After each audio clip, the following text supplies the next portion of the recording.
현재 시각 8시 23분 향해 갑니다. 저희 방송 외에도 다양한 주식 정보 원하시는 분들은 카카오톡 채널에서 머니를 검색하셔서 친구 추가하시면 됩니다. 이제는 정말 이제 뭐 AI가 뭔가 산업의 지형도를 바꿀 거다라는 이런 공포가 관련 기업들 주가를 좀 끌어내리는 모습인 것 같습니다. 혹시 알고리즘 홀딩스라고 굉장히 시총 작은 기업. 알고리즘 홀딩스? 예. 네. 그게 이제 자체 개발한 그 AI 플랫폼을 활용했더니 이제 물류 쪽 관련 기업들 주가가 많이 떨어졌어요. 그 AI 그러니까는 뭔가 중개하는 업체인데 네. 그 AI 기반 플랫폼을 활용했더니 끼지 않고서도 물류 중개업체를 끼지 않고서도 화물 운송량을 300에서 400% 늘렸다 호호. 하니까 원래 이제 그 소프트웨어에서 그다음에 이제 부동산, 금융 이쪽 이번에는 이제 물류업체들 주가까지 많이 떨어졌어요. 예. 그래. 근데 AI가 뭘 했다고 장 오르면은 AI 산업에 대한 기대가 네. 장 빠지면 AI가 여기저기 잡아먹을까 봐 네. AI 공포. 그래서 요즘에 이런 얘기 나오더라고요. 또 저도 공부를 했는데 예. 그 정규분포표에서 정규 분포. 그 왼쪽 꼬리에 위험이 있잖아요. 왼쪽 거리. 근데 그동안 이제 오른쪽 꼬리만 봤다는 거예요. 오른쪽 꼬리는 뭐죠? 장밋빛 미래. 장밋빛 미래. 예. 근데 이제 왼쪽 꼬리의 위험을 이제 보기 시작했다는 거예요. 누가요? 월가에서. 월가에서 네, 그런 얘기들이 나오더라고요. 그런 얘기들이. 그래서 오랜만에 그 옛날에 배웠던 정규분포표를 또 상기시키게 되더라고요. 정규분포 1시그마, 2시그마 뭐 여러 개. 네네네. 그러니까. 확률은 낮지만 아. 예, 왼쪽 꼬리의 위험에 주목하고 있다. 아니 근데 어제 이렇게 보니까 JP모건이나 골드만삭스 같은 쪽에서 많이 빠졌는데 아예 그 누굽니까? 모처럼 그 등장한 피트 나바로 네. 대놓고 그냥 방송에서 인터뷰에서 제이미 다이먼을 직격을 해버리더라고요. 당신들 그런 식으로 뭐 20% 30% 카드 저신용자 카드 이자 매기는 거는 범죄야 이러면서 그렇게까지 막 나와버렸는데 마이크론도 상승 마감이긴 합니다만 장중 고점 6.93 거의 7% 오르다가 네. 이게 0.2%로 확 줄었다가 막판에 그나마 0.88 오르긴 올랐는데 고점 대비로는 좀 밀렸고 그래도 우리 뭐 야간 선물 한 1% 정도 오늘 코스피 한 5, 60포인트 하락 네. 출발이 예상되는 야간 선물 흐름이지만 뭐 빠지겠어요? 한국 증시가? 아니 그래도 메모리 가격이 비싸다고 하니까 음. 소장님 말씀해주신 대로 마이크론도 그렇고 네. 샌디스크, 뭐 시게이트, 네. 웨스턴 디지털, 뭐 윗꼬리 달고는 내려왔는데 그래도 흐름이 괜찮았고. 그러니까. 그럼 SK하이닉스, 삼성전자는 그래도 괜찮지 않을까 이런 기대를 와. 걸어보죠. 그래요. 다들 이제 이런 분위기죠. 뭐 그래도 괜찮지 않을까 우리는 뭐 그런 거. 그리고 오늘 아침엔 또 그게 자꾸 화제가 되네요. 코스닥의 좀비 동전주들 네. 퇴출시킨다. 그것만 해도 지수 많이 깔끔해지겠죠. 아닌가? 이게 근데 좀 기존 그런 종목에 투자하신 네. 분들까지 또 고려를 한다고 하면은 이 상패라는 거는 조금 아예 애초에 그러면 상장시킬 때부터 왜냐면 투자자 입장에서는 이제 상장이 됐다는 것만으로도 약간 네. 조금 보호받을 수 있을 거라는 좀 기대 심리가 있거든요. 예. 물론 최종 판단은 각자 본인의 몫이긴 합니다만 그렇습니다. 상장. 요즘 뭐 주식을 종이로 찍어내는지는 모르겠지만 어쨌거나 뭐 코스닥 한 1,500개 뭐 네. 그중에 한 절반 이상은 3분의 2 이상은 원래 그 업종이 제지업이죠. 종이 만드는 회사죠. 네네. 주식 종이. 예. 제조. 예. 아 지금 예. 지금 반어법으로 말씀하신 거고 제조업이라고 업종으로 굳이 나누자면 제지업이죠. 그래요. 자 오늘 누가 오신 거죠? 네, 오늘 CMS증권 박상준 이사님 함께합니다. 어서 오세요. 어서 오세요, 박 이사님. 오랜만입니다. 오늘 어디 출근 안 하시고 어디 면접 보러 가시나? 오늘 저희 고객 미팅이 있어가지고. 고객 미팅이 네. 있어가지고 평상시에 주말 복장으로 가볍게 오시다가 네, 이렇게 그렇죠. 정장하신 모습 보니까 새삼스럽네요. 남들은 이거 보통 오피스룩이라고 하는데 미팅룩이신 걸로. 그렇죠. 오랜만에 나오셨어요. 그동안에 네. 뭐 중간에 이렇게 뭐 좀 변동성 큰 장에는 좀 공포도 있을 겁니다만 뭐 다우지수나 우리 코스피나 코스닥 사상 최고치 경신 행진 중이고 네. 이 장을 갖다가 어떻게 봐야 될지 미국은 약간 좀 고비가 보이는데 우리는 뭐 어떤가 싶기도 하고 일단 미국이 요새 난이도가 굉장히 높아진 것 같습니다. 어려워졌죠. 네, 사실 지금 네. 2월 중순밖에 안 됐는데 네. 저희가 1월 달에 생각해 보면 뭐 그린란드 뭐 그것도 사실 지금 베네수엘라 예. 대통령 체포 뭐 그린란드 되게 까마득하잖아요. 벌써 뭐 그러네요. 사실 얼마 안 된 일인데 되게 까마득하게 느껴질 정도로 많은 이제 국제 정치적인 이슈도 있었고 특히 AI 쪽에서는 좀 그런 상황이 된 것 같아요. 그러니까 과거에는 AI가 이제 AI에 대해서 기대감 네. 엄청나게 했었지만 이제 저희가 실질적으로 사용을 해보면 네. 이제 뭐 도움은 많이 되기는 하는데 실질적인 사용자 입장에서 좀 불편한 점들이 많이 있었는데 요번에 최근 나온 모델 같은 경우에는 보니까 진짜로 비서 역할을 할 수 있을 것 같다라는 거잖아요. 그러니까 네. 저희가 사실 AI한테 요구하는 것은 진짜 비서 역할인 거잖아요. 뭐 이제 아이언맨 자비스처럼 저희가 원하는 거 다 해주고 기억해주고 뭐 이런 걸 원하는 건데 챗GPT 이런 거 써보면 제가 뭐 과거에 이제 요렇게 해줘라고 하고 저번에 그것처럼 해줘 이러면 또 그게 막 어긋나는 상황들 많이 딴소리 할 발생했었거든요. 때도 많고. 네, 그런 게 예, 되게 예. 많았었는데 요번에 이제 모델들이 뭐 엔트로픽이나 새로 나온 것들을 써보면 이제 개발자들 위주로 솔직히 맞아요. 그런 것들이 실질적으로 많이 퍼지고 있는데 내가 이제 뭐 시켜놓고 자리 비우고 한 몇 시간 정도 그리고 길게는 며칠 정도 갔다 와 보면 사람이 만든 것보다 더 잘 만들어놨다 이런 네. 결과가 이제는 좀 나오다 보니까 이제 그런 상황에서 이제 위협을 느끼기 시작하는 거겠죠. 이제 근데 이제 그런 것 같습니다. 이게 지금 어떻게 결론이 날지 진짜 AI가 사람들의 일자리를 다 뺏을지 네. 뭐 우리에게 이제 진짜 그런 위협이 될지 요거는 이제 저희가 지금으로서는 알 수 없지만 과거에 역사적으로 좀 본다고 하면 저희가 이제 이런 경우들이 많이 있었거든요. 그러니까 예를 들면 좀 옛날 영화긴 한데 히든 피겨스라고 아폴로 11이 이제 우주에 갈 때 네네. 그때 나사 직원들 막 그런 얘기 있어요. 근데 거기서 보면 궤도 같은 거를 다 수학을 손으로 계산하거든요. 몇십 명이 모여가지고 지금 생각해 보면 되게 좀 무섭잖아요. 우주에 가는 건데 예. 그 궤도를 수학으로 막 계산하고 있는 손으로. 그러던 시기에 그게 이제 지나서 IBM 같은 컴퓨터가 보급돼가지고 컴퓨터로 계산을 할 때 그 사람들이 엄청나게 위험 느꼈다고 하더라고요. 네네. 이제 본인들 일자리 다 잃는다. 예. 근데 그게 결국엔 다 재배치되면서 다른 쪽으로 이제 더 오히려 그걸 활용하는 쪽으로 갔거든요. 더 빨리 계산을 네. 하면서 더 이제 깊이 나갈 수 있는 쪽으로. 그러니까 지금의 AI도 그런 쪽으로 좀 긍정적으로 봐야 되는데 지금은 갑작스럽게 이제 너무 우리의 삶에 파고들어 오니까 좀 위협을 더 느끼는 거 아닌가. 그래서 이런 장이 조금 이어질 것 같아요. 이런 난이도가 높은 장이. 네네. 근데 이 와중에 이제 아까 한국 증시도 말씀하셨는데 지금 한국 증시를 계속 견인하는 건 결국엔 삼성전자, SK 하이닉스 맞아요. 반도체 기업들이잖아요. 근데 이제 이 와중에 AI가 계속 이제 우리가 그러면 메모리를 더 써야 된다라는 거잖아요. 이제 그렇죠. 과거에는 기억 안 네. 해도 됐던 것들을 기억해야 되니까 메모리가 더 사용이 되고 이제 이 논리가 형성되니까 이제 다른 것들은 위협을 느껴서 빠져도 우리나라를 이제 우리나라 증시를 이끄는 SK나 뭐 삼성전자나 이런 데는 메모리 수요는 더 늘어날 것이다. 오히려 요번에 신모델 나오면서 이거는 반영도 안 됐다라는 게 이제 네네. 계속 이야기가 나오는 거죠. 이제 그렇다 보니까 이제 한국 증시에 이제 그 두 기업들은 좋을 수밖에 없지 않나. 아니 지금 그러니까요. 요즘 많이 나오는 얘기가 이제 일종의 국경을 넘어선 머니 무브 그런 차원에서 미국에서 돈이 빠져나와서 신흥국 특히 아시아 쪽으로 온다 이런 얘기들이 좀 보이거든요. 맞습니다. 월가 시황에 실제 그렇게 느끼세요? 네, 실질적으로 저희도 이제 저희 회사가 뭐 네. 그런 건 말씀드린 적이 없는데 저희는 이제 B2B로 이제 영업을 많이 합니다. 그래서 기관 투자자들. 그래서 저희 이제 한국 기금이나 뭐 이런데 운용사들이 가장 큰 이제 저희의 메인 고객이고 그다음 리테일 개인 투자자들은 직접 만나지 않지만 저희가 증권사가 고객이고 이렇게 하거든요.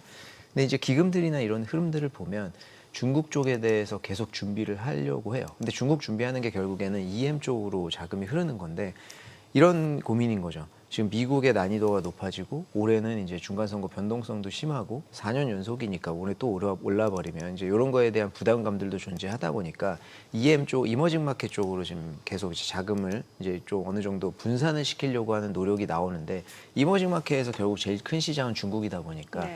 이런 고민인 거죠. 이머징 마켓에 전체적으로 투자를 할 것이냐 아니면 중국으로 투자할 것이냐 이런 고민은 있겠지만 큰 그림에서 봤을 때는 자금이 좀 오는 게 맞는 것 같고요. 그리고 실질적으로 지금 한국 증시가 굉장히 좋다 보니까 네. 좀 단적인 예로 지금 SK 하이닉스 2배짜리가 홍콩에 상장돼 있거든요. 홍콩에. 네, 홍콩에 그게 상장이 작년에 했습니다. 네. 이렇게 막 붐업되기 예. 전에 운 좋겠다 네. 그때 상장이 됐어요. 그래서 한국에서 그거 투자하려고 하는 수요도 많지만 지금 거기 이제 그러니까 중국 운용사가 냈는데 예. 거기 운용사랑 얘기해 보면 한국의 물량은 그렇게 크지 않대요. 그래요. 다 홍콩이랑 해외 물량이 어. SK하이닉스 2배짜리 사는 거예요. 왜냐하면 지금 해외에서 SK하이닉스를 살려고 했더니 뭐 기관 투자자 이제 들어올 수 있겠죠. 네. 이제 펀드를 통해서. 근데 그게 아니면 한국도 시장이 외국인이 들어오려면 아이디를 다 하나하나 부여받아야 되고 좀 복잡한 시장이거든요. 그러니까 개인 투자자는 직접 못 들어오잖아요. 네네. 그러니까 이제 그거를 대신 사는 거예요. 게다가 2배짜리니까. 그래서 그게 단기간에 1조를 넘어버렸어요. 와. AUM이. 그러니까 이게 지금 그런 현상이 나올 정도로 외국인들도 SK하이닉스나 삼성전자에 굉장히 관심이 많고, 그리고 이제 저희가 중국 운용사들 많이 만나니까 중국 운용사들도 결국에는 이제 중국 투자지만 이제 거기서 다 기업들 만나보고 하면 SK하이닉스 메모리 반도체 같은 경우에는 없어서 못 산다. 네. 막 거기 뭐 공장 가면 뭐 우스갯소리로 SK하이닉스 앞에 다 발주 받으려고 다 무릎 꿇고 앉아 있다. 뭐 이런 얘기 할 정도로 그런 얘기가 작년부터 돌았거든요. 그러니까 아. 중국의 운용력들도 매니저들도 그거를 감지해서 SK하이닉스에 대해서 계속 인지를 하고 있었어요. 그러니까 그렇다 보니까 이제 결국에는 뭐 한국 시장도 중국 시장도 올해는 이제 그 해외 자금들이 계속 들어올 수 있는 가능성이 높아졌다라고 봐야겠죠. 그리고 지금 또 이제 그 트럼프 대통령 어제도 뭐 4월 달에 이제 시진핑 주석 만나가지고 뭐 이제 얘기 뭐 하면서 그 전에 선물 줄 얘기들 지금 계속 하고 있잖아요. 뭐 이제 그 기술 제재 완화하고 우리 농산물도 사줘라 이런 얘기 하고 있잖아요. 그러니까 결국에는 작년에 이제 그 미국 백악관에서 이제 내셔널 시큐리티 보고서 나오면서 정립을 한 게 중국과 러시아를 인정하면서 서로의 이제 그 어떤 그 나와바리 이렇게 표현하면 제가 갑자기 기억이 안 났어요. 서로 간에 이것만 넘지 말자. 선만 넘지 말자. 그렇죠.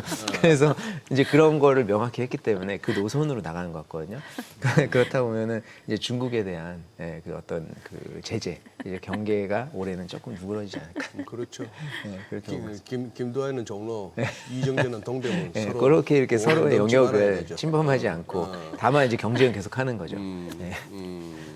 그렇게 된 것 같습니다. 아니 근데 우리 박 이사님 저 CMS 증권은 B2B라 하셨는데 네. 그래서 혹시 그쪽 아무래도 그래도 증권업 쪽이니까 분위기가 어떤가 해서 요새 또 뉴스에서 안 나오길래 그 서학기민들 들어오면 양도세 면제해줄게 해서 네네. 그 RIA 아, 예, 예. Insuring Investment 네네. Account 그거 지금 준비들 하고 있나요, 예, 증권사? 맞습니다. 그거 2월 말에 나올 거예요. 아. 2월 말에 네, 지금 각 증권사들 다 되게 좀 그거 빨리 준비하고, 왜냐면 이제 그 떨어졌으니까 미션이. 그래서 2월 말로 예상하고 있습니다. 그래요. 근데 뭐 지금 사실 우리나라 개인 투자자분들이 미국 뉴욕 증시에서 투자한 종목이 지금 많이 떨어졌잖아요. 맞습니다. 예. 그걸 지금 당장 손절을 하고 이게 갈아타기가 쉽지 않을 수도 있잖아요. 그렇죠. 이제 그게 이제 그 완전히 케이스 바이 케이스이기는 예. 할 것 같은데, 이제 이거 지금 미국 증시가 이렇게 오른 지가 오래됐고 예. 미국 증시로 돈 번 사람들 뭐 주변에 많이 네네네. 얘기 들어보시잖아요. 예. 이게 뭐 자산가들이라든지 수익이 많이 난 사람들한테는 굉장히 매력적일 수 있을 것 같아요. 네. 그러니까 작년에 이 정책이 나왔을 때까지만 해도 이게 진짜로 괜찮을까? 막 그 당시에는 아주 괜찮을 수도 있겠다라는 정도였는데, 그 이후로 한국 증시가 굉장히 많이 오르기도 했고, 지금 SK하이닉스, 뭐 삼성전자 이런 데는 뭐 이제 대체 불가한 이런 종목으로 계속 이제 두각이 나타나니까 미국에서 지금 뭐 어느 정도 손절이라고 하지 말고 입절이겠죠. 입절을 하고 돌아올 가능성이 많이 있겠죠. 그래서 저는 이게 뭐 수익이 그동안 많이 난 사람들한테는 한국 증시가 안 좋으면 사실 이거는 좀 별로일 것 같은데, 한국 증시에 대한 전망이 계속 좋으니까 나쁘지 않은 선택이 될 것 같아요. 근데 정민행 그 말 뭐 언급했다시피 좀 고민스럽겠네요. 미국 주식 하시는 분들 중에 손실난 분들은 돌아올 많이들 동인이 전혀 갖고 없죠. 있는 종목 중에 뭐 아이언큐나 팔란티아 네. 테크 같은 네, 거는 그런 고점 대비 엄청 빠졌거든요. 뭐 엔비디아도 그렇고. 맞아. 이걸 갖다 예. 손실을 확정하고 들어온다? 쉽지 않은 선택인데. 왜냐면 이게 들어오는 이유가 양도소득세 그렇죠. 면제인데, 손실나면 양도소득세가 없는데 그렇게 할 그렇죠. 일이 글쎄, 없죠. 글쎄. 네. 근데 이제 그런 분들은 사실 대상이 아니고 음. 이제 뭐 사실 자산가들 중에서 미국 주식에 엄청나게 큰 비중으로 하시는 분들 많아요. 그러니까 일찌감치. 예, 그래서 예. 그리고 또 이제 일부 랩 상품들 같은 경우에 수익을 많이 내는 랩 상품들이 아, 많거든요. 그렇죠. 예. 근데 저도 이제 업계 관계자들 만나서 보면 뭐 이제 뭐 법인이나 뭐 이런 데서 뭉칫돈으로 몇백억씩 들어왔는데 2배씩 수익 나고 미국 랩 상품이나 예, 이런 예. 데서 그런 경우도 많이 있어요. 그러니까 그런 경우에는 결국에는 어느 정도 동의는 될 수 있겠죠. 예. 근데 그게 이것도 지금 한도가 있잖아요. 뭐 5억인가 이렇게 되어 네네네. 있죠. 그러니까 그 정도니까 사실 엄청나게 큰 자금들이보다는 이제 자산가들 중에서 일부 자금을 뭐 이제 수익 난 부분에 대해서 그렇게 할 수 있겠죠. 그럼 어떻게 해요? 이제 미국 뉴욕 증시 빅테크 관련 기업들은 좀 포트폴리오 비중 조절을 해야 되는 거예요? 어떻게 해야 되는 거예요? 왜냐하면 근데 이게 이제 뭐 감가상각비 얘기까지 나오는 게, 그러니까 이제 메모리 가격체는 막 올라가는데 네. 메모리 가격이 올라가고 그러면 이거를 이제 활용하는 그 AI 기업들 같은 경우는 비용 자체가 올라가잖아요. 그리고 인프라 투자도 많이 하고. 네. 그럼 이 비용에 대해서 이제 해마다 감가상각 처리를 해야 되는데 이러면은 수익이 더 많이 나야 되고 그래야 실적이 괜찮아지는 거잖아요. 여기에 대해서 막 들여다보더라고요, 이제는. 근데 그래도 올해 또 결국에는 예. 이제 뭐 요런 이제 또 태풍들이 지나가면 기술주들이 다시 오를 가능성이 있게 수익을 낼 수 있는 게 기술주밖에 없으니까. 근데 아까 다우지수도 말씀하셨는데 지금 이제 그쪽에서 두려우니까 다 빠져나와가지고 오늘 맥도날드도 실적 잘 나오니까 많이 오르고 막 이런 월마초도 올라가고. 예, 그런 네. 모습 보이잖아요. 그러니까 그쪽으로 지금 자금이 이동을 하고 있는 건데 네. 결국엔 이런 이제 태풍들이 또 지나가고 나면 실적 발표하면서 실적 좋아질 애들은 또 빅테크들밖에 없거든요. 그렇다 보니까 다시 그쪽으로 자금이 몰릴 거니까 저는 모르겠어요. 지난 몇 년간의 경험을 해보니까 이런 장에서 섣불리 움직이면은 오히려 조금 그 스텝이 꼬이는 경우가 많이 있더라고요.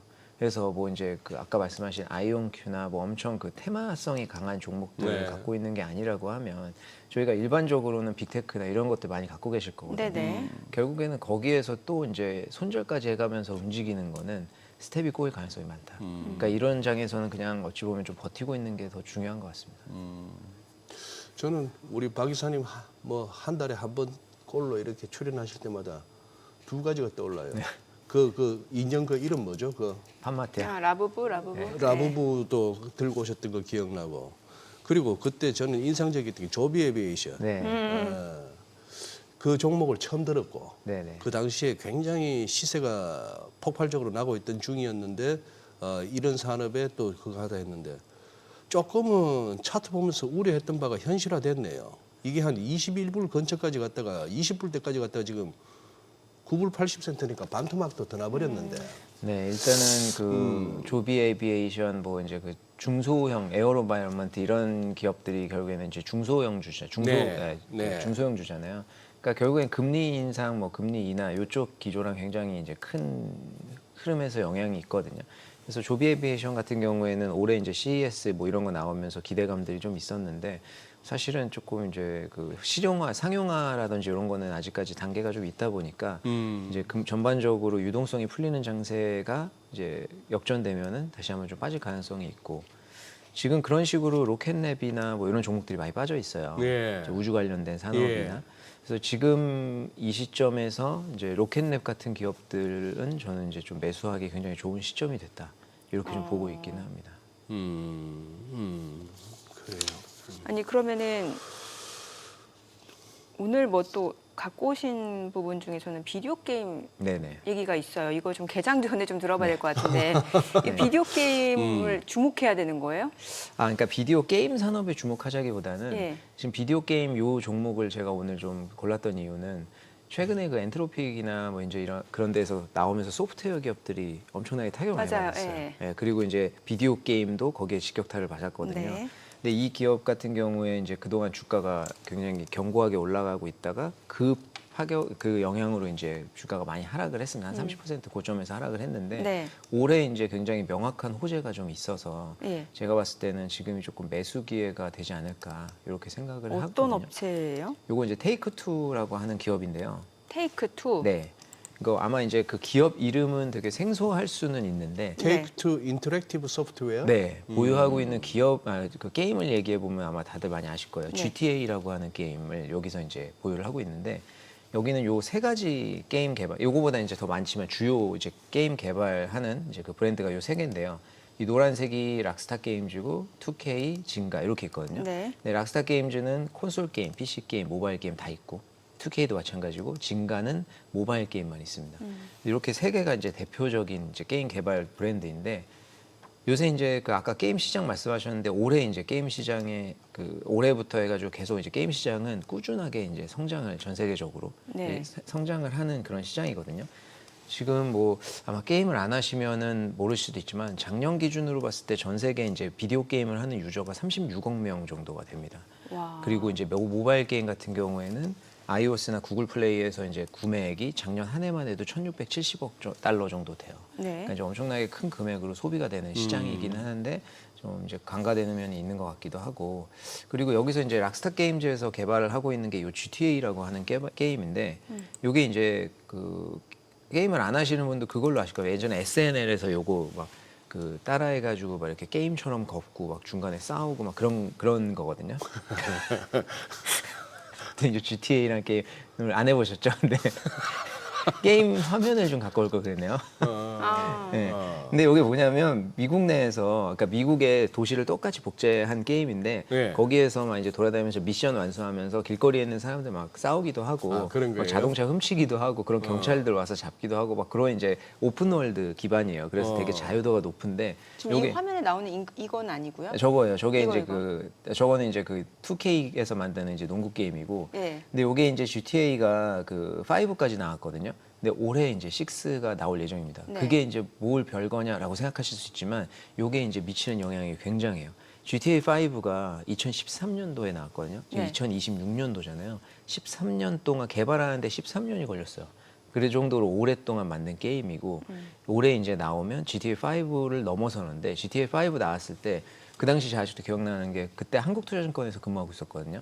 그때 이제 야간 근무를 하고 있었어요. 근데 나오는 날 블룸버그에서 하루 종일 그 뉴스밖에 안 나올 정도로 되게 이제 이슈였었는데, 이 그 GTA라고 하는 이 게임이 전체적으로 얼마나 팔렸냐고 하면 4억 6,500만 장이 팔렸거든요. 네. 근데 GTA 5 이 전체에서 GTA 5만 2억 2,500만 장이 팔렸습니다. 네. 그러니까 그 전체 판 거의 반을 GTA 5가 해버린 거예요. 근데 요게 이제 큰 흐름이 뭐가 있냐면, 이제 게임이 점점 되면서 인기가 많아지면서 많이 팔린 것도 있겠지만 이게 점점 이 게임을 하는 유저가 성인으로 바뀌어가고 있거든요. 이게 진짜로 저를 얘기하는 게 아니라, 그러니까 이게 그 게임기 요새 플레이스테이션 5 이런 거 있잖아요. 네. 그런 거 얼마냐라고 하면은 네. 60만 원에서 100만 원 사이예요. 이거를 플레이스테이션? 네. 오. 예전에 이제 어렸을 때는 네. 그게 그때도 뭐 비쌌겠죠. 부모님들한테 네. 이제 부담이 됐겠지만 지금은 가격대가 엄청 높습니다.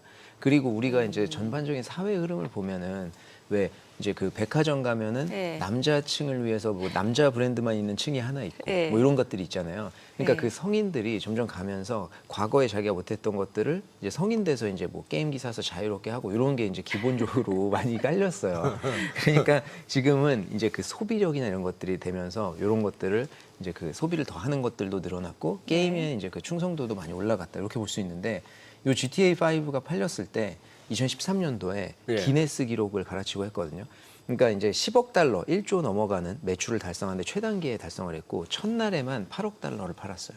그 정도로 엄청난 기록을 좀 냈었고, 네. 2013년부터 지금까지 10년 동안 베스트셀러예요. 와. 그러니까 10년을 넘게 이 게임이 베스트셀러로 계속 이 테이크2라는 기업에 네. 매출을 기여를 하고 있는 겁니다. 그래서 GTA 5뿐만이 아니라 요거는 이제 그래도 웬만한 사람들은 많이 아는 게임이거든요. 예. 근데 이 레드 데드 리뎀션이라고 하는 게임은 아마 게임 하시는 분들만 아실 텐데, 요것도 또 굉장히 명작인데 요것도 락스타 게임즈에서 만들었어요. 그러니까 요거는 이제 2까지 나왔는데 요것도 예. 전체적으로 1억 1천만 장이 팔렸고 2에서만 8,200만 장이 팔렸습니다. 이것도 출시 3일 만에 8억 달러 가까이 달성했거든요. 그러니까 여기서 말씀드리고 싶은 건 뭐냐면, 이 락스타 게임즈 그 2K2가 가지고 있는 게임들의 IP가 네. 점점 더 견고해지는 거예요. 시리즈가 거듭될수록 이게 더 많이 팔리는 이런 효과들. 그러니까 IP의 힘이 되게 커지고 있는 그런 상황인데, 요게 또 이제 대박이 뭐냐면, 요 레드데드 리뎀션도 나온 지 꽤 됐어요. 2가 나온 게 제 기억에 아마 2022 코로나 끝나고 바로였었거든요. 네네. 그랬었는데 지금도 실적 발표할 때 GTA랑 이 레드데드 리뎀션 여기가 매출액 상당 부분을 기여를 하고 있을 정도로 굉장히 큽니다. 그리고 이게 지금 그 아까 GTA 5 말씀드렸는데 이게 2013년도에 나왔다 그랬잖아요. 그게 플레이스테이션 3, 그러니까 3거든요. 네네. 지금 플레이스테이션 5잖아요. 예. 이게 세대가 거듭될수록 게임을 리마스터해서 다시 내요. 어. 그럼 또 사요, 그거를. 그렇죠. 옛날 추억이 또 있으니까. 네, 그러니까 그리고 이런 게 있어요. 그러니까 세대가 거듭된다는 거는 3, 4, 5 가면은 결국에 이게 그래픽이라든지 수준이 굉장히 높아지는 거거든요. 그러면 과거에 했던 것을 다시 리마스터 해가지고 좋은 그래픽으로 거기다 네. 내용 조금 추가해서 이런 식으로 계속 내는 거예요. 그러니까 이게 요런 이제 IP가 하나 굳어진 IP는 세대가 새로운 세대의 좋은 게임기가 나올수록 다시 이제 리부트돼서 나온다. 그러면 이제 또 판매고가 늘어나는. 그래서 이제 계속 이제 그 캐시카우 역할을 하고 있는 그런 기업입니다. 그리고 아까 이제 영상에서도 잠깐 나왔지만 이제 2K라고 하는 것은 요 매년 이제 그 농구 그 NBA 게임 만들거든요. 네. 요거는 사실 그냥 뭐 2K26, 뭐 27년도에는 27 해서 매년 나오거든요. 네. 그럼 요거는 이제 그냥 매년 사는 거예요. 왜냐하면 이제 게임이 이제 그 플레이어들 바뀌고 이제 전년도의 우승자가 바뀌고 하니까 네. 그런 것들 반영해서 매년 내니까 요거는 이제 매년 팔리는 이런 이제 그 굉장히 알짜 IP들을 갖고 있는 그런 기업이다.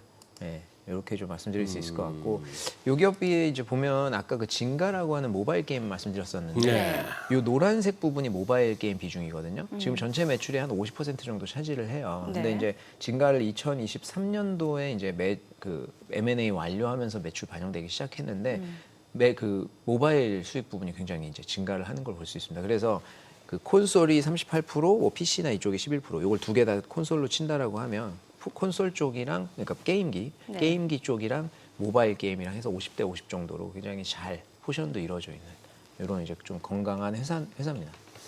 아니 그게 아니라 테이크2 이게 보니까 데일리나 위클리로 보면은 요거는 뭐 트레이딩 관점에서 한번 사볼 만하다 싶은 생각이 강하게 드는데 조금 더 크게 이제 먼슬리 같은 걸로 보면은 일단 사서 먹고 나서 먹여주면은 또 나와야겠다 싶은 게 이게 아직 네. 한 방이 더 남은 건데 아래쪽으로. 이게 그 네. 지금 요번에 급락을 했던 거 어제도 한 6% 정도 한 3주 빠졌거든요. 동안 많이 빠졌네요. 예, 그게 그 AI 그것 때문에 AI가 네, 게임을 만들 수 있다. AI가 게임을 만들 수 근데 있다. 이게 지금 뭐냐면 네. 그 AI가 게임을 만들면 기존의 게임 개발사들 지금 테이크 투가 정통으로 맞은 이유가 뭐냐면 GTA 6를 만들 10년이 걸렸다 그랬잖아요. 네. 이거 엄청난 장인 정신이 들어가는 거야. 장인 정신. 게임을 해보면 디테일한 장인정신. 것들을 다 만들어가지고 그렇죠, 예. 진짜 약간 그거를 막 엄청나게 개발자들이 네. 꼼꼼하게 만드는 거거든요. 그래서 이게 기대치가 엄청 많으니까 중간에 막 해킹해가지고 유출되고 막 그래요. 근데 그런 것 그렇게 돈이 많이 들어가고 시간이 많이 들어가는데 AI가 개발해 버리면 이거 다 빠른 무너질 시간 수 안에. 있다. 이 얘기를 하는 건데요. 막 심장이 더 빨리 출시될 수도 그렇죠. 있고. 그렇게 되고 이게 기존의 IP가 무너진다는 건데 네. 사실 지금 그 우려가 좀 과도한 거죠. 왜냐하면 이 GTA 같은 경우에는 그동안 갖고 있는 이 IP가 엄청나게 굵잖아요. 이거를 네네. 지금 대체할 수 있는 비슷한 게임은 많습니다. 근데 예. 대체가 안 되잖아요. 그러니까 이 IP가 갖고 있는 힘이 굉장히 크다는 거고. 근데 요 이제 그 AI를 통해서 만들 수 있는 게임으로 대체가 될 수 있는 것들은 아마도 좀 간편한 게임, 캐주얼 게임들 있잖아요. 모바일 네. 게임이나 예, 예. 요런 쪽은 그러니까 긍정적인 요소로 보면 신규 스타트업들이 많이 나올 수 있겠죠. 쉽게 게임을 만들 수 그렇죠. 있으니까. 그래서 많이 나오지만 기존에 이런 이제 그 이미 강자로 군림해 있는 이런 회사들의 IP를 뺏기에는 아직까지 좀 시기상조다. 근데 다만 지금 분위기가 뭐 AI 지출 너무 많다, 고평가돼 있다, 뭐 이런 얘기 계속 있는 와중에 AI가 실제 출시로 했는데 게임을 만들었는데 괜찮다. 네. 이런 분위기가 나오니까 계속 이제 영향을 받고 있다. 이렇게 좀 보시면 되는데 저는 이게 이제 아무래도 좀 단기적인 영향이 아닐까 이렇게 생각을 해서 지금 보는데 이 GTA 6가 2번 미뤄졌어요. 출시가. 원래 작년 가을 얘기도 네, 작년도 있었고 올해 5월도 있었고 근데 네. 2번 미뤄져가지고 올해 11월 19일로 확정을 했거든요. 그래서 이게 이제 기대치가 엄청 많은데 실질적으로 기대가 많다는 거를 이제 그 반증하는 게 트레일러가 나왔을 때 이게 2023년도 12월에 트레일러가 한 번 예고편이 네. 나왔습니다. 그때 24시간 만에 9,300만 뷰를 기록했거든요.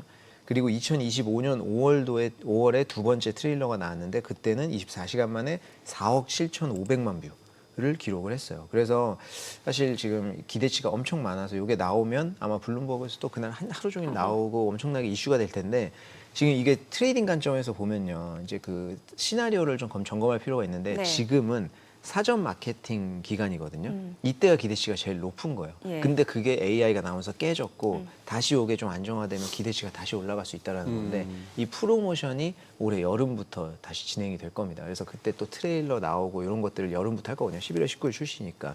그러면 또 이제 기대치가 올라가면서 주가에 반영될 가능성이 많고요.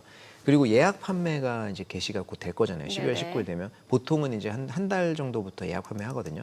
그때 예약되는 수치 그게 굉장히 중요할 것 같아요. 그래서 그 예약되는 수치가 과거를 넘어서는 수치로 나온다라고 하면은 아마 기대감이 한 번 더 갈 텐데 출시하면은 그때는 약간 흔들릴 가능성이 있겠죠, 당연히. 아, 그럼 출시 네. 직전까지 기대치가 앞에 쫙 반영이 되니까. 근데 출시 이후에 또 한 번 반등할 수 있는 가능성은 앞에 있는 레코드 다 깼을 때 아까 GTA5가 3일 만에 10억 달러 팔면서 기네스 기록을 경신했다 그랬잖아요. 네. 그게 이제 깨진다라고 하면은 다시 한번 이제 반영이 되는 거고. 근데 이제 장기적으로 보면 GTA5나 이런 거 레드 데드 리뎀션 같은 게임들도 다 온라인으로 전환해서 계속 꾸준하게 이제 매출 발생시키는 거거든요.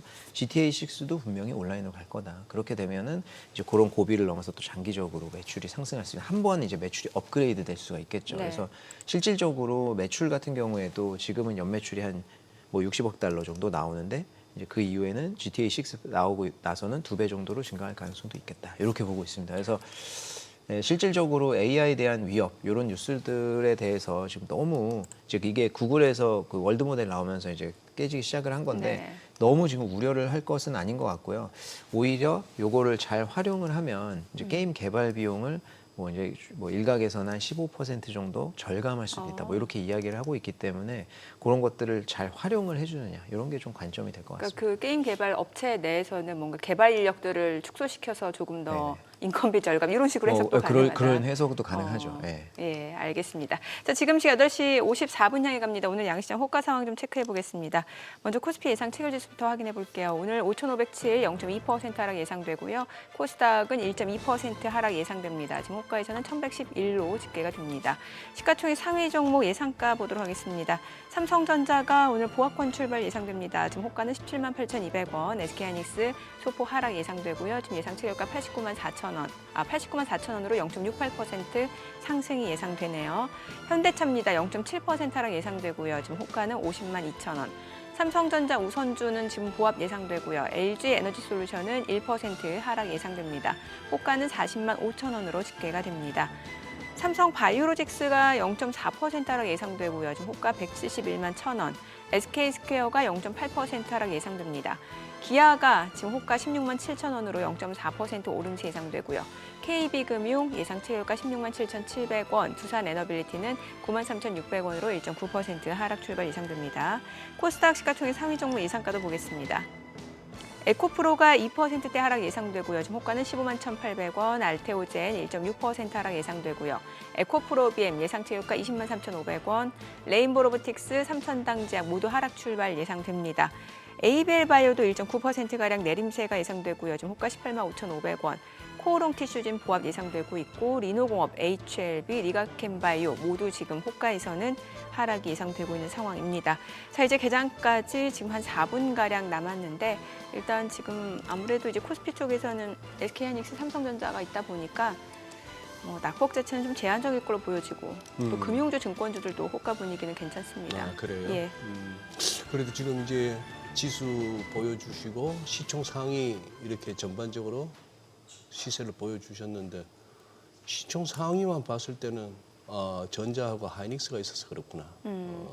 어떻게 저렇게 지수가 안 빠지는 계산이 나오지 싶었는데 네, 시시각각 삼성전자, SK 뭐 다른 데서 올라가나 싶기도 하고 알겠습니다. 한번 이거는 오늘은 동시효과하고 개장하고 조금 분위기 달라질 수도 있겠다 싶고 또 오전하고 오후 다르겠다 싶고 어제는 또 약간 그것도 있었고 만기일 효과도 옵션 만기일 효과도 있었던 것 같기도 하고요. 아니 근데 우리 시청자분 중에 아주 핵심을 찌르시네. 저보고 하시는 말씀이 게임이라고는 윷놀이밖에 없을 것 같다 하시는데 아니 저 그래도 테트리스하고 네. 그 프리셀은 저 챔피언급이에요. 프리셀이요? 프리셀 그 카드 이렇게 다다닥 옮겨가지고 그거 옛날에 많이 했죠. 군대에 있을 때. 그거 하다 보면 옆에 이제 무슨 뭐 게임 광고가 이렇게 붙긴 붙어요. 뭐 성인들만 하실 수 있는 게임 뭐 죄책감 가지실 필요 없습니다 하니까 한번 들어가 보고 싶은데 뭐 무서운 사람이 있어서 못 들어갑니다만 저는 아니 그거 뭐 꼰대라고 생각하셔도 좋아요. 아까 보니까 무슨 뭐 락스타 게임 뭐 농구 선수들 뭐 스타들 네. 나와서 하고 있는데 아 그러지 말고 그냥 바깥에 나가서 반 코트라도 뛰면서 직접 농구를 하라 그래요. 애들이든 어른이든 그건 뭐 하는 거예요? 소장님이 비디오 게임을 안 해보셨구나 진짜. 아, 그렇죠. 이게 다르죠. 사실 뭐 근데 이제 저는 농구 게임 좋아하는 친구들은 일반적으로 농구도 많이 하는 것 같은데요. 아, 네, 제가 어렸을 때 맞아요. 경험해 그래요? 보면은 그래요? 그러니까 저는 사실 농구 게임을 잘 안 해요. 왜냐하면 그런 데 관심이 없으니까 이제 안 하는 건데 농구 게임을 하는 사람들 자체가 농구를 좋아하고 그런 사람들이라서 본인이 하는 무슨 경우가 뭐 야구 많죠. 게임, 무슨 뭐 골프 게임, 네. 직접 하라니까 몸을 쓰는 거. 저 바이오하자드 되게 좋아했어요. 뭐요? 아, 그거 진짜 무섭죠. 그 게임. 바이오하자드. 저는 아직도 기억나는 게 그 게임 처음 한 게 고등학교 네. 때였는데 진짜로 무서웠어요. 무서워요, 그리고 밤에 무서워요. 그 친구랑 밤에 불 소리 질렀던 꺼놓고 기억나요. 하면 네. 너무 재밌죠. 네, 진짜 재밌죠. 그것도 아직까지도 예, 계속 나오고 있습니다. 그 그래서 시리즈로 그 레지던트 이블. 그죠? 네, 예. 그래서 그 IP가 하나 구축이 되면 계속 그걸로 뽑아 먹는 거예요. 밤에 시간 간 줄 모르고 했던 게 바이오하자드인데 이제 다시 또 비디오 게임 이제 관련 종목을 봐야 되는. 네, 지금 나이가 사실 됐네요. 비디오 게임 관련 종목 일본에 많이 상장돼 있기는 네. 한데 이게 지금 그 플레이스테이션 5가 지금 현 세대거든요. 근데 지금 제 나이 또래 친구들도 주변에 많이 해요. 근데 요거 그 설날 뭐 이럴 때 되면 할인하거든요. 그럴 때 엄청 사요. 그러니까 그럴 이게 수 있겠다. 마음은 하고 싶으니까 막 사요. 예. 근데 실질적으로 현실은 안 돼서 대부분 못 하는 게 현실이긴 한데 막 딱 사기도 저 많이 자세잖아요. 지금 화면에도 나오는데. 근데 뭐 사실 뭐 올드한 게임이지만 뭐 맞고도 게임이고 그렇죠. 타이잼이나 오버로드도 이것도 어떻게 보면 두뇌 그렇죠. 게임이고 그나저나 테이크2는 그렇게 해서 관심 종목에 올려놓고 좀 살펴보겠습니다만 고점 대비 빠져서 좀 매력적이긴 하네. 그런데 우리 국내 게임주는 왜 이래요? 별로 뭐 힘을 못 쓰네. 이 날아가는 장에. 그렇죠. 사실 이제 그 중국 게임 같은 경우에도 뭐 거기에 위협이 가장 크기는 하겠죠. 근데 네. 한국 게임주는 제가 뭐 거기에 전문가는 아니지만 네. 그냥 게임을 좋아하는 사람 입장에서 본다고 하면 너무 그 틀에 좀 갇혀 있는 것 같기는 해요. 그러니까 중국 개발 업체들도 모바일 게임으로 당연히 이제 그쪽에서 크기는 했지만 지금 콘솔 게임으로 계속 진출을 하고 있거든요. 그래서 이게 사실 진짜 게임 쪽에서 엄청 그 게임이다라고 캐주얼 게임 같이 이제 모바일로 하는 거 말고 게임이다라고 하면은 콘솔 게임이나 PC 게임이 이제 이제 굉장히 장시간 동안 해야 되는 IP가 굉장히 강한 이런 게임을 그쪽이 얘기하는데 중국이 그쪽에 작년부터 뛰어들기 시작했어요. 그래서 이게 이제 한국 게임들도 몇몇 있기는 하지만 크게 두각을 나타내지 못하고 있거든요. 국내 게임 얘기는 개장하고 좀 들어보도록 하겠습니다. 저희 국내 증시를 확인해 보죠. 개장합니다.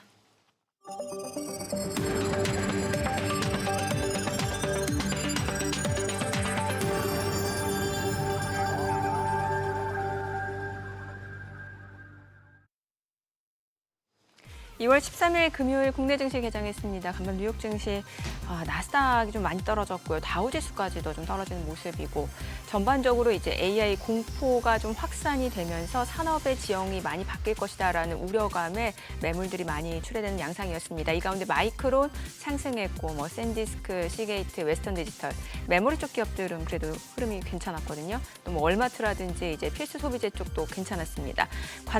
반면에 이제 국내 증시 같은 경우는 이제 뭐 삼성전자, SK하이닉스 같은 경우는 이제 아무래도 그런 하방에 대한 리스크가 크지 않다라는 인식이 좀 큰 것 같은데 양시장 출발 지수 좀 체크해 보겠습니다. 코스피는 지금 보합권으로 5,516, 코스닥은 0.9% 떨어집니다. 1,115죠. 시가총액 상위 종목 시초가 보겠습니다. 삼성전자입니다. 오늘 0.8% 올라갑니다. 18만 원을 넘어서고 있습니다. 18만 200원. 그리고 SK하이닉스는 지금 보합권이고 지금 상승으로 전환된 모습이네요. 88만 9천 원. 현대차입니다. 0.5% 상승합니다. 50만 9천 원이고요. 삼성전자 우선주도 올라갑니다. 12만 2,800원. LG에너지솔루션은 1.9% 떨어집니다. 40만 2천 원이고요. 삼성 바이오로직스 0.4%가량 떨어집니다. 지금 179만 5천 원, 180만 원 이 정도 보시면 될 것 같고 170만 9천 원. 자, 그리고 SK스퀘어가 0.7% 상승합니다. 57만 4천 원. 기아 좀 떨어지고 KB금융이 2% 하락합니다. 16만 4,800원. 두산에너빌리티가 0.6% 내림세로 9만 5천 원에 거래되고 있습니다. 코스닥 시가총액 상위 종목 시초가도 보도록 하겠습니다. 오늘 에코프로가 1% 떨어지네요. 지금 15만 3,100원. 그리고 알테오젠도 1% 떨어집니다. 38만 5,500원.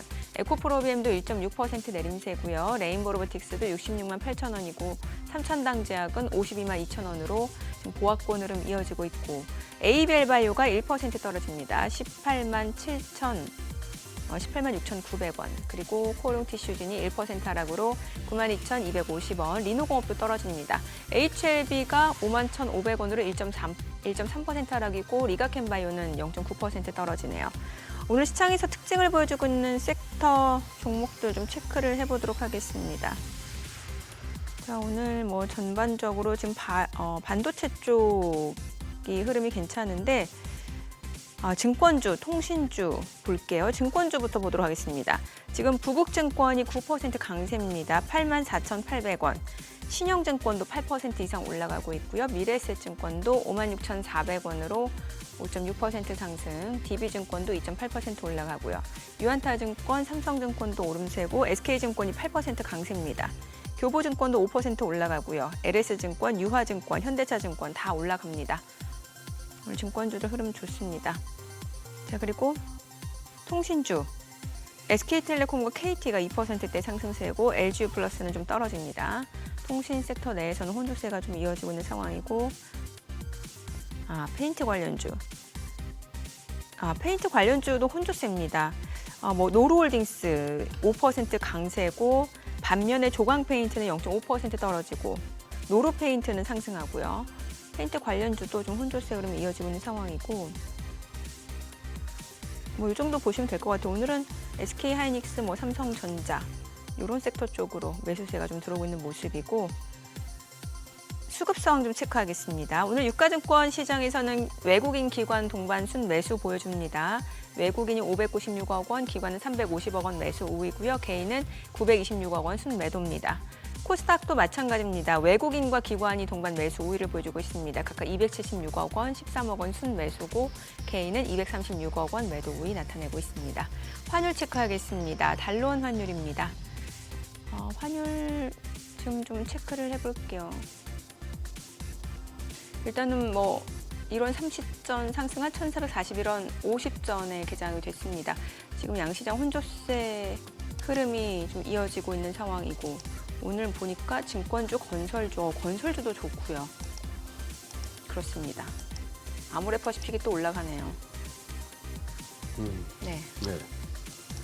와, 진짜 미국이든 유럽이든 주변 일본, 중국이 빠지든 어쩌든 다 필요 없구나. 코스피는 무조건 가는구나. 코스닥은 또 약간 그거 한데 예외인데. 지금 상승 종목수, 하락 종목수 체크되세요? 네, 체크해 볼게요. 지금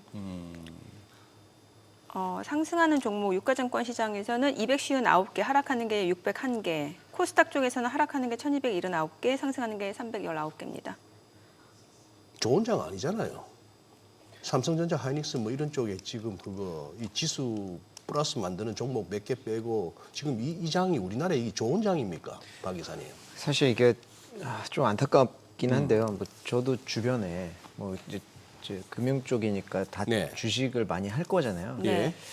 근데 이게 행복한 사람 많이 못 봤어요. 그러니까 이게 국내 주식만 얘기하는데 번 사람 많이 없다라는 얘기만 많이 들었고. 진짜 몇 년 전부터 버틴 장기 투자자분들은 좀 해피하대요. 맞습니다. 그 네. 연령대와 성비로 보면 제가 봤을 때는 좀 연령대 있으신 분, 삼성전자나 이런 거 오래 갖고 계셨던 맞아요. 분들 네. 중에 여성분들이 좀 많을 거예요. 의도치 않은 장기 투자하신 분들도 요즘에 괜찮다고 하고. 아니면 잊고 지내셨던 분들, 네. 내한테 맞다 이게 있었지 하시는 분들. 네, 그런 분들이 수익이 많이 났을 거고 사실은 대부분의 시장 참여자들은 좀 뭐라고 해야 되죠? 그러니까 SK하이닉스나 이런 것들을 들어가기는 했겠지만 많이 빠져나오신 분들 계시고. 네, 많이 중간에 나왔거나 네. 아니면 좀 최근에 좀 늦게 들어가가지고 수익이 나긴 났지만 만족스럽지 못한 네. 그런 상황이 많기 때문에 사실은 많은 시장 참여자들이 굉장히 좋은 이제 어떤 그런 시장은 아닌 것 같아요. 최근 시황이.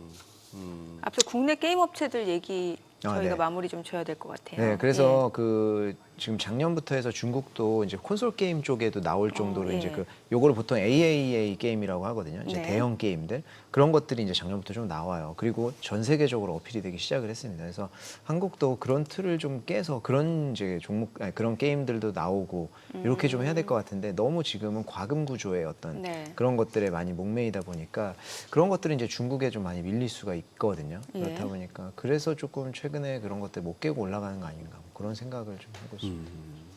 오늘 모처럼 좀 중국 얘기도 좀 가져오셨네요. 네네. 이렇게 뭐 우리 국내 언론에서 보도가 안 돼서 그렇지 지금 중국 내부 정치적으로 상당히 좀 뭐 시끄러운가 보던데 경제 쪽은 특히 부동산은 어떻습니까? 이제 뭐 몇 년 전에부터 했습니다만 헝단이 뭐 완 뭐죠? 왕 네, 이렇게 예. 왕커 뭐 헝다 그러니까 사태. 예. 괜찮은가요? 이제 부동산이 괜찮다 올라갈 것 같다라고 말씀드리기는 힘들 것 같고. 중국이? 네, 다만 이제 중국의 부동산은 그러니까 중국 정부의 부동산 정책은 안정화에만 초점이 맞춰져 있다. 안정화. 네, 이렇게 말씀을 드릴 수 있을 것 같아요. 그러니까 지금 우리가 이제 흔히 이제 중국 부동산에 대해서 많이 질문하시는 거가 뭐냐면 과거처럼 다시 올라가야 되는 거 아니냐, 그러니까 회복을 해야 되는 거 아니냐라고 말씀을 하거든요. 예. 근데 이제 과거에 너무 많이 이제 올라가 있던 이제 버블이 너무 심했던 거고 그게 지금 빠져 있었던 건데 예. 여기에서 다시 끌어올리기는 힘들 뿐더러 그거를 원하지도 않는 것 같아요. 어허. 그렇게 해서 다시 이제 부동산 쪽으로 또 확 몰리는 것도 결국에는 이제 전체 경제에 있어서는 크게 뭐 도움이 되는 것도 아니다 보니까 이제 부동산은 지금의 현상 유지 정도로 생각을 하고 있습니다. 그래서 지금 이제 부동산 처음에 부동산 관련 주식들이나 부동산 개발업자들이 깨지기 시작한 게 예. 이제 3 레드라인 정책이라는 걸 냈었거든요. 예. 그 당시에 중국 부동산 개발업체들 문제가 뭐였었냐면 이제 그 레버리지를 일으키잖아요. 그러면 이제 청약을 해가지고 돈을 쫙 받잖아요. 우리나라는 첫 번째 청약했을 때 돈 내고 이제 구간별로 돈을 이제 대출받아서 내잖아요. 중국은 청약할 때 부동산 너무 좋다 보니까 청약할 때 돈을 다 내요. 전체 자금을. 그러면 그 자금을 가지고 부동산 개발업체들이 에스크로 계좌에 딱 넣어놔야 되는데 그게 이제 부패가 있었고 뭐 이제 관리가 안 되다 보니까 그 에스크로 계좌에 넣어 있던 거를 빼서 예. 다시 토지를 매입해가지고 또 짓고 또 청약받아서 그러니까 계속 레버리지를 올렸던 거예요. 그러면서 부동산 가격이 오르니까 전혀 문제 없었던 거거든요. 근데 이게 이제 그 3 레드라인 정책이라고 해가지고 이제 3가지 기준을 놓았어요. 그래서 부동산 개발업체들이 이제 대출 받고 이런 데 있어서 규제를 놓거든요. 그러면서 거기에 제동이 딱 걸리기 시작해서 이게 깨지기 시작해서 그래서 헝다 사태 이런 것들이 발생한 거거든요. 근데 최근에 그 3 레드라인 정책을 철폐했어요. 그러니까 그 정도로 이제 규제 완화는 많이 이제 그 규제에 대한 스탠스는 많이 끝났다라고 볼 수 있고 그렇다고 해서 부양책은 아니고 현상 유지라고 보시면 되는데 네. 이게 이제 우리 중시 투자자 입장에서 되게 중요한 면인데 이제 중국의 부동산이 최근에도 뭐 헝다 채권 뭐 못 갚을 것 같다 이런 얘기 나온 적이 있습니다. 몇 주 전에. 예. 근데 중국 증시에 미치는 영향은 굉장히 작았어요. 그 이유가 뭐냐면 중국이 이제 그 GDP 성장률의 기여도가 부동산이나 이런 전통산업 쪽은 이제 점점 줄기 시작했고요. 요게 이제 최근에 신기술, 뭐 이제 뭐 AI라든지 뭐 이런 쪽의 신기술 쪽의 GDP 기여율이 올라가기 시작해요. 그러니까 크로스로 바뀌기 시작했습니다. 그래서 이 GDP 성장률에서 부동산이나 이런 것들에 대한 기여도는 앞으로도 더 줄어들 거예요. 그리고 증시에 미치는 영향이 작아진 이유 중에 하나가 그때 이제 헝다 사태 터지고 이랬을 때 증시의 영향이 컸던 이유는 당연히 GDP에서 그 부동산이 차지하는 것도 컸고 그리고 증시에서 차지하는 영향도 굉장히 컸어요. 그때 뭐 이제 왕커나 헝다나 이런 기업들이 상장되어 있을 때 증시에 이제 차지하는 시가총액 비중이 굉장히 높았거든요. 근데 지금은 그게 많이 쪼그라들었고 많은 부동산 개발업체들이 상장 폐지를 했어요. 그렇다 보니까 지금 그런 뉴스가 나와도 정부의 의지는 요 정도 이제 현상 유지에다가 그런 뉴스가 나와도 크게 못 갚거나 하는 게 아니면 뭐 문제가 안 되고 특히 증시에는 시가총액 비중이 거의 없다 보니까 이제 미치는 영향이 굉장히 적은 거죠. 그러니까 시장의 포커스는 부동산이 아니라 AI, 로보틱스 이쪽으로 맞춰져 있습니다. 중국이 앞으로 가야 될 방향. 그러니까 이제 그쪽은 이제 그냥 현상 유지 정도로만 보시면 돼요. 그래서 지금 중국 투자하실 때 아직까지도 부동산에 대해서 우려하시는 분들이 굉장히 많거든요. 예. 그래서 그 우려는 앞으로는 하지 않으셔도 된다. 이렇게 말씀드릴 수 있을 것 같아요.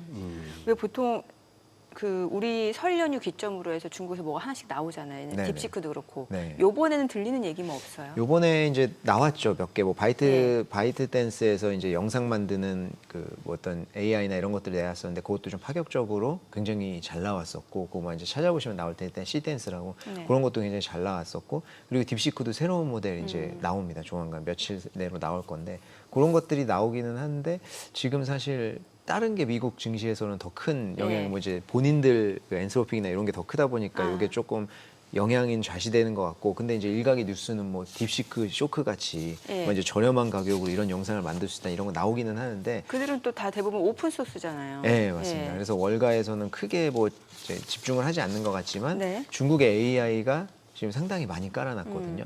그래서 이제 올해 같은 경우에는 그 깔아놓은 기업들의 매출이라든지 이제 영업이익이라든지 이런 것들이 본격적으로 올라오기 시작을 할 거예요. 네. 그러면 아마 그때 이제 증시에서 더 영향을 이제 증시의 상승제로 많이 작용을 하겠죠. 예.